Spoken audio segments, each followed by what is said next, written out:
Many of you will be familiar, this is David Lorimer here by the way, many of you will be familiar with President Vaclav Havel of the Czech Republic.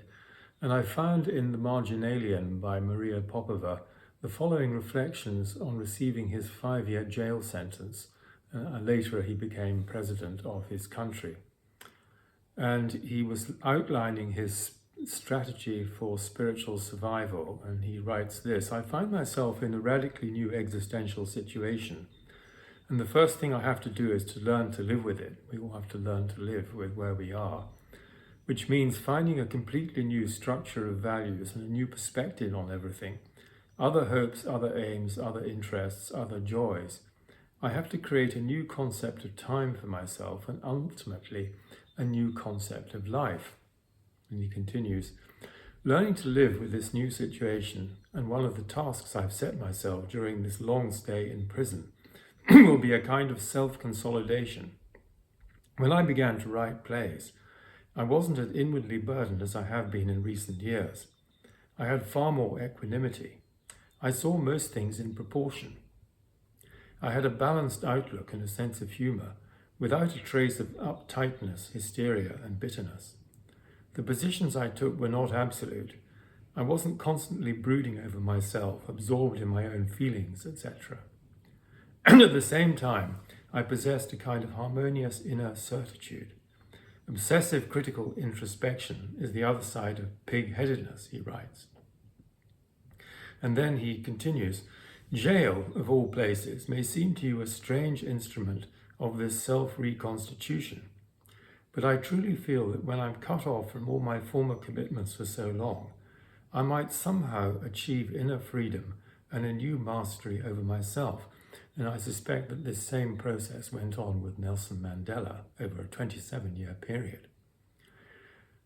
I don't intend to revise my view of the world, of course, but rather to find a better way of fulfilling the demands of that world as I see it, the demands that placed on me. I don't want to change myself, but to be myself in a better way. To be myself in a better way. Think about that. It also seems to me that the only way for someone like me to survive here is to breathe his own meaning into the experience.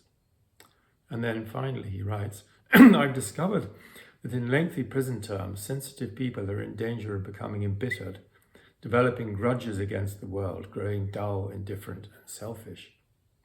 One of my main aims is not to yield an inch to such threats, regardless of how long I'm here. I want to remain open to the world, not to shut myself up against it. I want to retain my interest in other people and my love for them. I have different opinions of different people, but I cannot say that I hate anyone in the world. I have no intention of changing in that regard. If it did, it would mean that I had lost and my oppressors had implicitly won. And then when he became president of the Czech Republic, he gave a famous speech in Congress in 1993, and this I think is very relevant to our time. I often include it in one of my lectures. And he says this: without a global revolution in the sphere of human consciousness, nothing will change for the better in our being as humans, and the catastrophe towards which our world is headed will be unavoidable. We are still incapable of understanding that the only genuine backbone of our actions, if they are to be moral, is responsibility.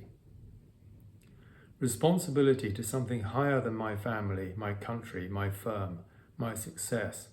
Responsibility to the order of being, where all our actions are indelibly recorded and where and only where they will be judged. And this, in my estimation, is what happens in the life review when we pass over and we are measured by the love we have put into the world, and rather than any worldly achievement. How have we applied the law of love? This is the fundamental question in our lives. So thanks for listening.